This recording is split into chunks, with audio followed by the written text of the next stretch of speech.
Okay. First, the gear, Oh. the direction. They don't know whether the direction is here or here. So they now settle in the standard one.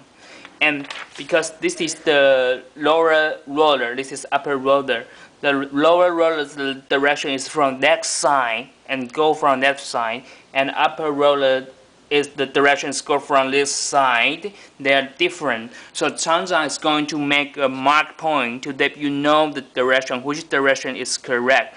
You will make the mark here to point out the direction. And you need to, when you install the rollers, you have to follow the direction, because if you install the rollers in a different size, the material will go into the machine, it will loosen, become loose, not the straight, not the tight one. So you have to know the direction, which is correct or not. Yeah, that's it.